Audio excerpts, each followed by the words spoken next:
मैं इस समय उत्तर मुंबई के सांसद श्री गोपाल शेट्टी जी के साथ बैठा हूं, जो महाराष्ट्र में एक चिरपरिचित नाम है। इनके परिचय के बारे में ज्यादा कहना अतिशयोक्ति होगी। मैं थोड़े से जानकारी दूंगा। गोपाल शेट्टी जी का सफर एक मामूली कार्यकर्ता के रूप में शुरू हुआ और इनकी छवि देख के, इनके काम को देखते हुए इन्हें नगर सेवक की यानी कॉरपोरेटर की टिकट दी गई और ये लगातार 3 बार कॉरपोरेटर बने। नतीजा ये रहा कि आम जनता में इनकी लोकप्रियता बढ़ती गई और भाजपा के केंद्रीय कार्यकारिणी को लगा कि इनको कुछ और अहम पद देना चाहिए। इस वजह से इन्हें विधायक की टिकट दी गई, एमएलए की टिकट दी गई और ये 2 बार चुनाव जीत के आए। जब इनकी लोकप्रियता और बढ़ती गई, लोकप्रियता इसलिए बढ़ी कि ये जनता के काम में रस रखते थे, उनके हर काम को करने के लिए तत्पर रहते थे, जिसकी वजह से बाद में इन्हें चुनाव के लिए लोकसभा की टिकट दी गई। लोकसभा के चुनाव में गोपाल शेट्टी जी महाराष्ट्र में नंबर 1 के नेता बने और सबसे अत्यधिक मतों से इन्होंने विजय प्राप्त की।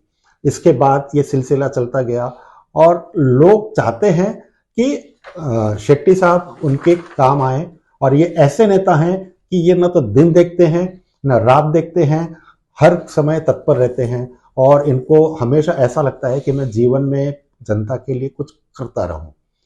शेट्टी साहब, जैसे सुना है कि पीयूष गोयल जी को इस समय यहाँ पे टिकट दी गई है, उसका मेरे ख्याल से और जनता ये कह रही है कि उत्तर मुंबई की सीट जो है सबसे ज्यादा भाजपा की सुरक्षित सीट है और यहाँ पे कभी भाजपा की हार हो ही नहीं सकती।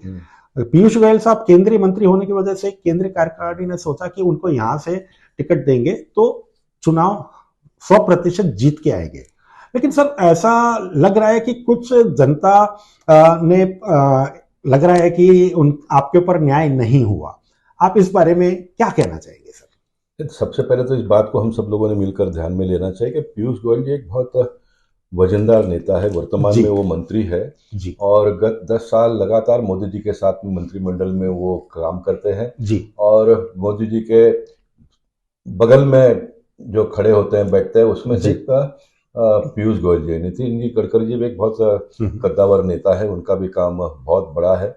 लेकिन पीयूष गोयल जी एक अनुभवी भी है जी। 15-18 साल से वो राज्यसभा में सांसद के रूप में काम करते हैं। देखिए, मुझे कभी ना कभी तो रिप्लेस होना था जी, है ना सर। ये तो आपका बड़प्पन है। मेरे बड़प्पन की वजह से तो लोग मुझे चाहते हैं, प्रेम करते हैं, लोग इतने बार बार भारी मतों से जिताते हैं। तो जो लोगों का विश्वास है उसको भी तो मैंने कायम रखना चाहिए। जी जी। 100% तो लोग एक भगवान को नहीं मानते हैं, तो 100% तो लोग मुझे भी नहीं चाहते हैं। मेरे बारे में भी अनाप शनाप बातें करने वाले लोग हो सकते हैं, मेरे पार्टी में भी हो सकते हैं, बिल्कुल पार्टी में, मेरे जिला में हो सकते हैं, मेरे वार्ड में हो सकते हैं जी। और ये एक जिंदापन का मिसाल है, मैं कहूंगा, क्योंकि हर आदमी को अपना व्यक्ति स्वतंत्र होता है बोलने का। लेकिन भारतीय जनता पार्टी एक शिस्तबद्ध पार्टी होने की वजह से हमारे में शिस्तता बहुत बड़े पैमाने पर है जी। अब मैं ये मानता हूं कि जो काम बड़े बड़े जो कुछ काम है वो जो मैं नहीं कर पाया, पीयूष गोयल जी इसको आसानी से कर पाएंगे। देखिए, मकसद तो हम सबका एक है कि हमारे उत्तर मतदार संघ का भला हो। एब्सोल्युटली, बराबर ना? अगर समझो ऐसा कोई उम्मीदवार होता था जिससे उत्तर मुंबई का नुकसान होने वाला है तो फिर निश्चित उसके बारे में बातें की जा सकती है। लेकिन पीयूष गोयल जी के आने के बाद में अच्छा ही होने वाला है। 4 बड़े काम होंगे, है ना, बड़े काम होंगे। एकदम आपकी जानकारी के लिए बता दो, मेंबर ऑफ पार्लियामेंट मैं भी हूँ, मेंबर ऑफ पार्लियामेंट हुए। मुझे 10 साल में कोई CSR फंड भी मैंने कभी, मेरा एक स्वभाव भी नहीं है। मैंने बहुत कम पैसे में जो काम किया, लोग फिर सोचते हैं फिर इतना काम कैसा लगा, भगवान की कृपा होगी मेरे पर जो इतना काम हुआ। तो फंड तो सबको मिलता है। मैंने कभी किसी के पास फंड, कॉर्पोरेट CSR फंड का भी उपयोग ने कभी इंडियन ऑयल के लोगों को लिखा मैंने 1-2 पत्र, लेकिन नहीं उन्होंने रिस्पॉन्स दिया। तो फिर मैं बहुत गिरना, ये मेरा स्वभाव ही नहीं रहा है। बिल्कुल, हाँ, मैं स्वाभिमान से जीने वाला व्यक्ति हूँ, तो मैं अपना एक लेवल मेंटेन करके काम करता हूँ। तो मैं मानता हूँ कि पीयूष गोयल जी के आने के बाद उत्तर मुंबई के लोगों को न्याय मिलेगा। मैं मेरे पार्टी के कार्यकर्ताओं का भी बहुत खून पिया है, ऐसा कहूंगा तो अच्छा नहीं लगेगा उनको। निःशुल्क जो कार्यकर्ताओं ने मेहनत किया है, परिश्रम किया है, अपने जेब के पैसे लगाकर कार्यकर्ताओं ने काम किया है, तो मैं चाहूंगा कि आने वाले दिनों में थोड़ा उसमें बदलाव आएगा। जी बदलाव आएगा। केंद्र सरकार में इतने बड़े पद पे पीयूष गोयल जी है, तो कुछ कार्यकर्ताओं को अच्छे जगह पे नौकरी मिले बिल्कुल है। बिल्कुल जो मैं नहीं कर पाया वो अगर वो करते हैं तो मुझे उस बात की खुशी हो गया ना। Absolutely. मेरे मन में जरा भी रंज और जरा भी दुख नहीं है। अगर मैं दुख व्यक्त करता हूं तो मैं मानता हूं कि मैं मेरे मतदाताओं का अपमान करता हूं, जिन्होंने मुझे जी इतना जी दिया। जी मैं मेरे पार्टी का अपमान करता हूं, जिस पार्टी के नेताओं ने मुझे इतना दिया। 7 बार भी मुझे टिकट मांगना नहीं पड़ा, सामने से टिकट दिया। जी जी जी इन दिनों में टिकट पाना कितना हाँ, कठिन है और कठिन क्या क्या काम है। लोग करते हैं। उसके बावजूद भी मुझे पार्टी के लोगों ने इतना सारा दिया, और उसके बाद में मैं अगर ऐसा कुछ काम कर देता हूं जिससे मेरे स्वभाव को, मुझे मानने वाले लोगों को और मेरे पार्टी के नेताओं को ठेस पहुंचे, ऐसा तो मैं जिंदगी में कभी भी नहीं कर सकता हूं। और हम सब लोग मिलकर ये 2 महीना जो है तन मन धन से काम करते हुए पीयूष गोयल जी की एक भारी जीत हो, इसलिए हम काम करेंगे। और उसके बाद में जो भी मेरे वर्तमान या तो उसके भविष्य के बारे में सोचना करना होगा वो हम बाद में करेंगे, लेकिन अभी जी 2 महीने का मैंने तय कर लिया है कि जो पीयूष गोयल जी के साथ में रोज हाँ, रहेगा, पूरा समय पीयूष गोयल जी पीयूष गोयल जी के साथ रहूंगा और ऑफिस में भी रोज यहाँ पर रहूंगा।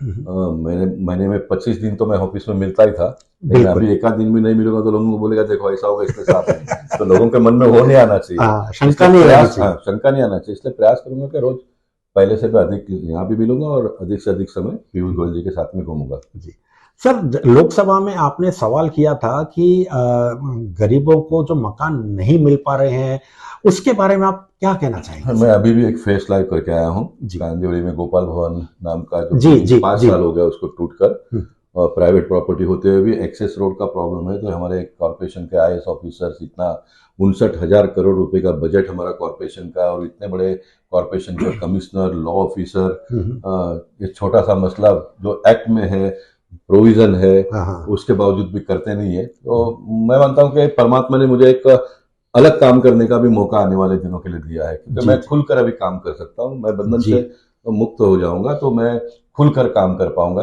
और निश्चित सरकार नाम की जो चीज होती है, देखिए मैं भी अगर कोई बड़े पोस्ट पे हूँ, नीचे से मुझे फीडबैक ही नहीं मिलेगा, मालूम ही नहीं पड़ेगा, तो मैं कुछ कर नहीं पाऊंगा। तो बिल्कुल सरकार, कभी कभी लोग कहते हैं कि हमारी सरकार है, इसकी सरकार है। सरकार सरकार होता है, सरकार सबका सरकार होता है। जी हमारी पार्टी का सरकार है, सत्ता है, तो हमारी पार्टी का सरकार और सत्ता है, तो मुझे लगता है कि फिर ज्यादा लोगों को लाभ मिलना चाहिए। बिल्कुल जो विपक्ष में होते हुए हम लड़ते हैं, झगड़ते हैं, कुछ काम करवाते हैं, तो हमारी पार्टी की सरकार तो फिर आसानी से होना चाहिए।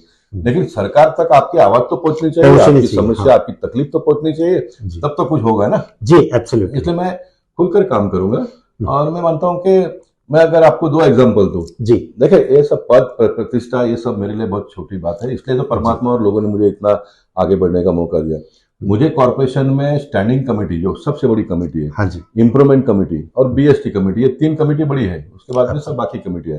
तीनों कमेटी का चेयरमैन मुझे बनने का अवसर दिया, मैं नहीं जी। बना, क्योंकि मेरा एक स्वभाव, मैं बहुत छोटे घर परिवार से आया हूँ।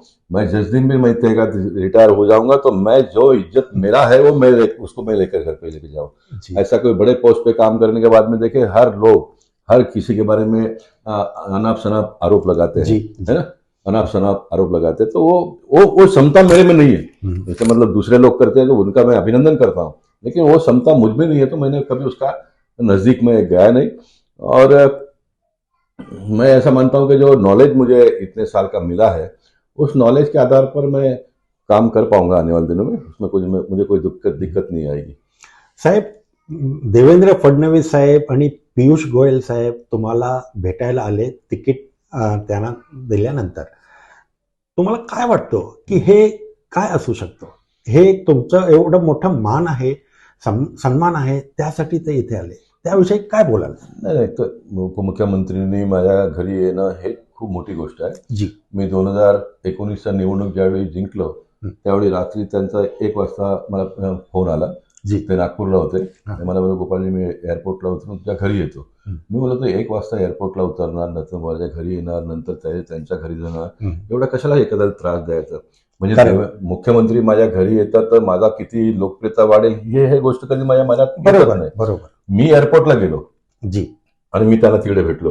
अच्छा अच्छा. तर काल परवा ते मला न सांगता झाले, नंतर मला पोलीस लोकांनी सांगितलं 1 तासात अधिक देवेंद्रजी येतात म्हणून. हां. आणि कारण त्यांना माझा स्वभाव माहिती आहे. बरोबर ते बरोबर. मी बोललो असतो मी येतो तर मी त्यांना बोलणार बाबा नका येऊ एवढा त्रास घेऊ नका करून. करेक्ट पण करेक्ट. ते आले ते त्यांचा मोठेपणा आहे.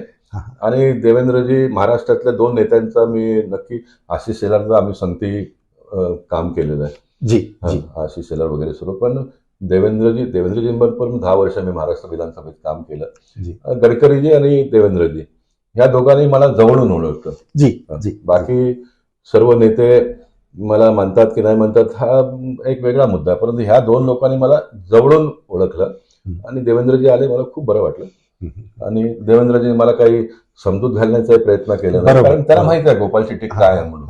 एवढे तुम्ही वरिष्ठ नेते आहात ते तुम्हाला समजूत काय घालणार, त्यांना माहिती आहे की गोपाल शेट्टी साहेब सीझन पॉलिटिशियन आहेत आणि त्यांना सर्व मी असं माहिती काही कुठलंही चुकीचं काम करणार नाही ह्याची बरोबर. जाणीव त्यांना आहे. खरी परंतु गोष्ट. असं असतानाही ते आले परत त्याचा बेटेज आणखीन वाढतो. बरोबर पण बरोबर. गडबड करणारा माणूस असेल तर मग त्याला जाऊन समजावा लागतो. Correct correct correct correct. It's okay. पण आले त्यांचा आभार मानतो मी. सर, हे ग्रोवेल मॉलचं जे प्रकरण आहे 2-3 दिवसापूर्वी आम्ही पाहिलं की तुम्ही खूप प्रयत्न केले, खूप खटाटोप केले आणि ते मॉलमधून पब्लिकला त्रास होता कामा नये यासाठी तुम्ही रोडच्या साठी परवानगी घेऊन दिली. उस विषय में कुछ बताइए सर. नहीं, देखिए ग्रोवेल मॉल जो है ये प्राइवेट प्रॉपर्टी है जी. और प्राइवेट प्रॉपर्टी में से जो रोड जाता है उसको सीओडी के जमीन में से निकल कर हाँ, जाता हाँ, है. अब सीओडी के लोग जमीन रास्ता बनाने के लिए भी देते नहीं है. अच्छा. सारी जनता को मेरे देश के प्रधानमंत्री ने जीआर निकाला स्पेशल. हाँ. उसकी कॉपी में चाहिए तो आपको दूंगा, मैं प्रेस वालों को दिया मैंने. और उन्होंने कहा कि रास्तों का जो भी जगह है वो तुरंत अगर कॉर्पोरेशन मांगती है तो आपने तुरंत देना चाहिए. तुरंत देना चाहिए. उसके बावजूद भी वो दे नहीं रहे. मलाड में अगर आप देखेंगे सबवे से निकलकर हम लोग हाईवे पे जाते हैं तो सीओडी के गेट के पास एक स्ट्रक्चर है, बराबर. वो निकलेगा तो रोड बड़ा हो जाता है. हाँ, वाइडनिंग हो जाएगी. देखिए डिफेंस वाले ने सिक्योरिटी कंसर्न को ध्यान में लेकर भी उस स्ट्रक्चर को निकालना चाहिए ताकि उसका द्वार है जो बड़ा हो जाएगा. हाँ. उसका गेटअप भी आएगा हाँ. और बड़ा हो जाएगा, लेकिन उसके बावजूद भी वो निकालते नहीं है. कॉर्पोरेशन के लोगों ने बार बार नोटिस दिया है लेकिन फिर भी वो निकालते नहीं है. मैं देश के प्रधानमंत्री का धन्यवाद अदा करना चाहूंगा क्योंकि उन्होंने जीआर निकाला. अब मेरे पार्टी के लोगों को मैंने कहा कि देखिए मैं एक मेंबर ऑफ पार्लियामेंट हूँ, मैं कितने नीचे उतरूँ इसका भी एक लिमिट होता है. हाँ, हाँ. एक हिसाब एक दायरा होता है. हाँ. एक हिसाब किताब होता है जी. क्योंकि आप कुछ भी कर सकते हो लोकशाही में. हाँ जी. लेकिन हाँ जी.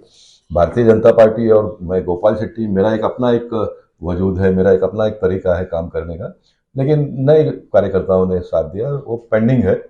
और ये ग्रोवेल मॉल का हमारा एक सीसी शेट्टी करके वहां पर एक कार्यकर्ता है, बहुत एक्टिव है, छोटे मोटे काम करता रहता है, उसका उत्साह बहुत है. जी जी. लेकिन कभी भी कार्यकर्ताओं को ये भी मालूम होना चाहिए कि डेवलपमेंट प्लान में रोड बता दिया यानी कॉर्पोरेशन का नहीं होता है. करेक्ट. वो प्राइवेट प्रॉपर्टी होता है. उसने या तो हैंड ओवर करना चाहिए टीडीआर लेकर या तो फिर उसको कंपेंसेशन देना पड़ता है. कंपेंसेशन लेने के लिए प्रोसीजर करने पड़ते हैं. हाँ जी. कंपेंसेशन भी कोई मांगा और कॉर्पोरेशन ने पैसा दे दिया ऐसा नहीं होता. फिर वो मिलीजुली हो जाएगा. इसलिए उसका प्रोसेस है, प्रोसेस बहुत लंबा है, 4-5-7 साल का प्रोसेस है. तो उसके बावजूद भी ग्रोवेल मॉल वाले ने उसको पब्लिक के लिए ओपन किया है, लेकिन वो 60 फीट रोड है तो 60 फीट उन्होंने पूरा ओपन नहीं किया, अभी 40 फीट तक किया है. तो मैं परसों विजिट करके उनको कहा कि आप इसको 60 फीट कर दो और अभी 1 वे है तो हमने कहा कि 2 वे ट्रैफिक चालू करेंगे, सेंटर डिवाइडर डाल देंगे. अब ये 1 वे होने से क्या होता है कि दोनों साइड वापस लोग पार्किंग करते हैं और लोग बीच में से जाते हैं. हमने कहा कि नथिंग डूइंग, हम बीच में मीडियन सेंटर डिवाइडर डाल देंगे ताकि ये पार्किंग का भी झगड़ा खत्म हो जाएगा और बहुत पहले से काफी रिलीफ मिलेगा. अब उन्होंने 2 दिन में प्लान बनाकर मुझे देने का आश्वासन उन्होंने दिया था. अभी 1 दिन में मैं फिर एक बार उसको टच करके ये रोड हो जाए वैसा मैं प्रयास करूंगा. हमारे कांदिवली के विधायक अतुल भातखलकर जी 10 साल हो गए उनको एमएलए बनकर, बहुत बड़े पैमाने पर उन्होंने काम किया. लेकिन मैं हूँ, योगेश सागर है, ये हम सब कॉर्पोरेशन से निकले हुए लोग. हाँ जी. हाँ जी. तो कॉर्पोरेशन में जिन्होंने काम किया उनको ये सारे शहर के मुद्दों का जानकारी और नॉलेज बहुत ज्यादा होता है. हाँ, सारे नियम भी पता होते हैं. हाँ, क्या ले सकते हैं क्या नहीं ले सकते. अतुल जी को नॉलेज नहीं है ये मेरा कहने का मतलब नहीं. अतुल जी को तो कुछ विषय पर हमसे भी ज्यादा नॉलेज है उसको, उनको पॉलिटिक्स में, क्योंकि उतना वो पढ़ाई करते हैं, अभ्यास करते हैं. हाँ जी. लेकिन वो ध्यान दे रहे थे इस पे और मुझे लगता है कि हम दोनों ने मिलकर अगर ये काम किया तो थोड़ा जल्दी हो जाता, अच्छा हुआ होता था. लेकिन ठीक है, देर आए दुरुस्त आए, उसको हम कर लेंगे आने वाले दिन में, जल्दी से जल्दी कर लेंगे. जी जी. सर, मुझे एक बात बताइए कि आप को कई भाषाओं के ऊपर प्रभुत्व है। जी आपको कौन कौन सी भाषाओं की जानकारी है? और सुना है कि आप जनता से उनकी भाषा में ही बात करते हो और वो उनको खुशी होती है कि शेट्टी साहब एक साउथ इंडियन होने के बावजूद भी कई भाषा का प्रयोग करते हैं, जिससे उनके दिल को तसल्ली होती है। सर, आप कुछ बताइए इस विषय में। देखिए, भाषा ये हमारे देश की खूबसूरती है, जी। Beauty of our country, language is the beauty of our country. Absolutely. और लैंग्वेज में आप बोलते हो तो क्यों भाई कैसे हो, तो लगता है हमारा नॉर्थ इंडियन वाला है। पानी पिए बिगर भी आपका प्यास मिट जाता है। काय हो जी। कैसे लगता है अपना कोई है, हाँ। केम छो, गुजरातियों को लगता है आपड़ो मानस से। तो ये भाषा का तो एक विशेषता होता है। और मैंने बचपन से ही देखे, I am a human lover, absolutely. I am a human lover. तो मैं जब आपको चाहता हूं तो मैं आपके भाषा को भी मैंने चाहना चाहिए। मैं आपको चाहूंगा और आपके भाषा का मैं अपमान करूंगा, क्योंकि आप देखते हैं पूरे देश में हमारे जो साउथ के लैंग्वेज का लोग कभी कभी थोड़ा मजाक उड़ाते हैं। जी जी। इसलिए साउथ का लैंग्वेज बहुत लोग बोल नहीं पाते हैं। हाँ हाँ हाँ। लैंग्वेज का आप सम्मान करिए तो आप ऑटोमेटिकली बोलने लगेंगे। मैं गुजराती बोलता ही नहीं हूँ तो गुजराती पढ़ता भी हूँ, मराठी बोलता ही नहीं हूँ तो मराठी में पढ़ता भी हूँ। कॉन्वेंट स्कूल का स्टूडेंट होने की वजह से अंग्रेजी जी। तो मैं You have a good command over the English. Yes. I don't want to boast myself that I have a good No, but command. I know you have a good command over English. I use less English. Yeah. The reason behind that is के देश के प्रधानमंत्री जब हिंदी, और भारत देश का एक हमारा सपना है कि हम हिंदी को बहुत आगे बढ़ाए, तो आपको बहुत बड़ा पोस्ट मिलने के बाद में आप अंग्रेजी ठोकते रहोगे तो फिर हिंदी भाषा पीछे रह जाता है। सामने वाला अपने को थोड़ा लो प्रोफाइल वाला मानता है तो उसमें कोई दिक्कत नहीं। इंग्लिश आप दो चार, इंग्लिश का तो ऐसा है कि डिक्शनरी में जो वर्ड भी नहीं होगा वो आप बोल दोगे, सामने वाले को लगता है तो अपना बाप है, तो वो वर्ड है उसका कोई मतलब भी नहीं है। हाँ, तो उसको लगता है ये भाषा ये है। तो मुझे उसका कोई, मैं लैंग्वेज लवर हूँ, ह्यूमन लवर हूँ। तो मैं हिंदी, मराठी, इंग्लिश, गुजराती और हमारे मदर टंग जो है वो बोलता हूँ। मैं मलयालम और तमिल बोल नहीं पाता हूँ लेकिन समझता हूँ। मैं ये नहीं कहना चाहता हूँ कि मुझे बहुत सारा आता है, नहीं, लेकिन जितना सीख पाया उतना सीखा। और अब एक उम्र हो गया, अभी रुकने का समय आ गया ना, अभी और कुछ नया नहीं सर, उम्र का पीरियड नहीं है अभी। Age is just a number, it is in your mind that even though the learning age is also there, in that age only you learn. After you cross 50-60, it is not that much easy to learn anything new, language or anything else also. Yeah. Sir, जैसे शेट्टी साहब ने बताया कि भाषाओं से प्यार करना चाहिए, आप जो भाषा में बात करेंगे लोगों को अच्छा लगेगा।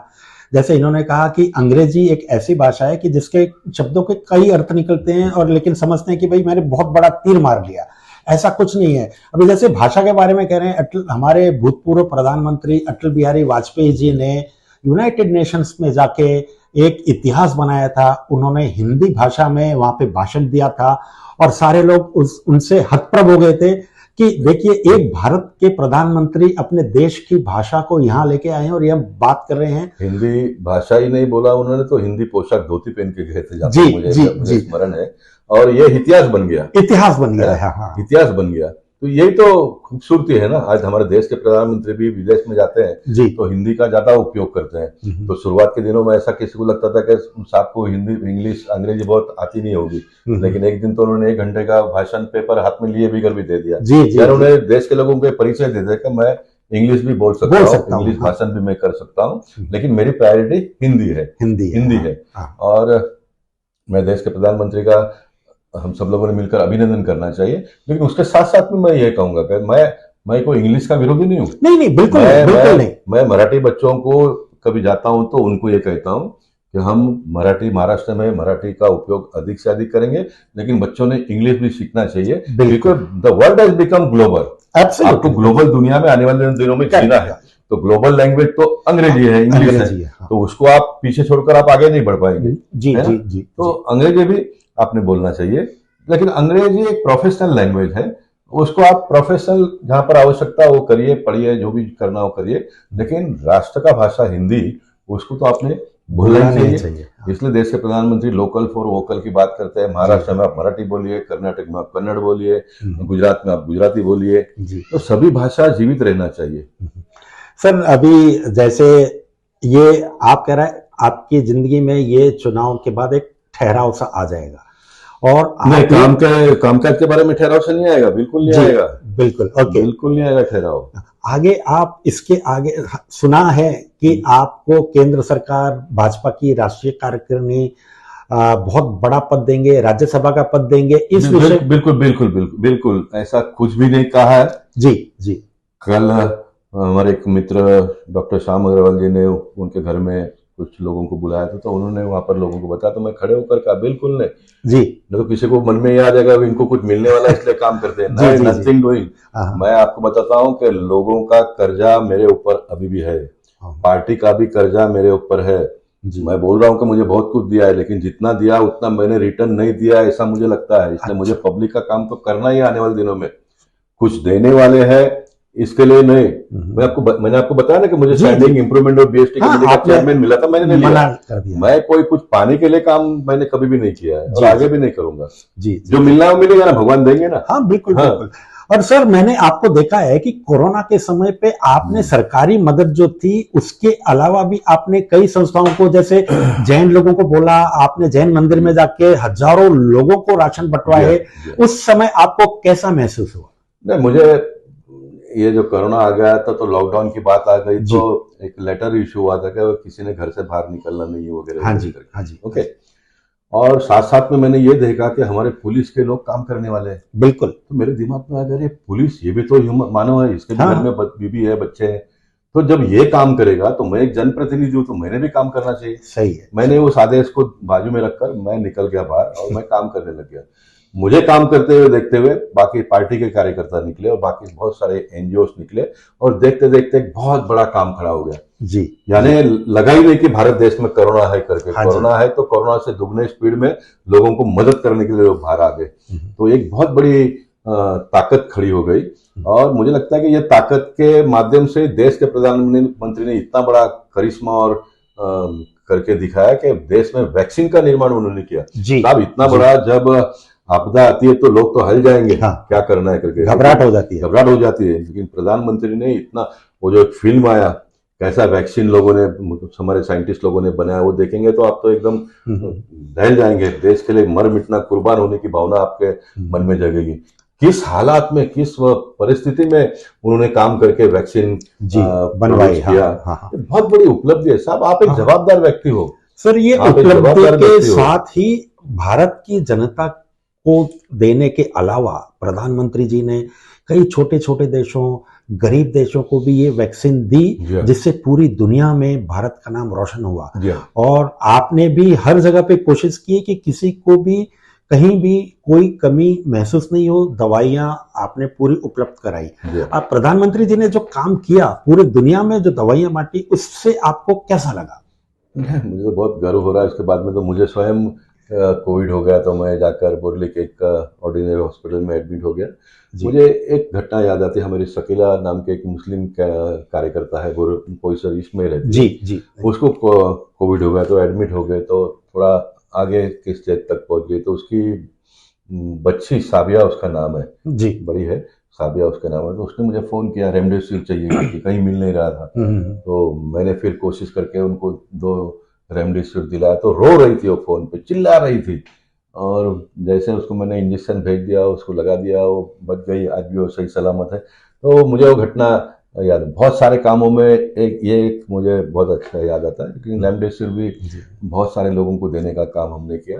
मैं इस बात का बिल्कुल दावा नहीं करता कि मैं को बहुत बड़ा धनवान व्यक्ति हूं, मैंने अपना कोई रुपया खर्चा किया, बिल्कुल नहीं किया। ये आपका बड़प्पन है सर। हमने लेकिन देखिए, मैं आपसे छुपा सकूंगा, भगवान से तो नहीं छुपा। सही बात है, सही बात है। लेकिन लोगों ने दिया। मैं तो पोस्टमैन का काम करता हूँ, लोगों ने दिया, उसको पहुंचाने का काम मैंने किया। जी।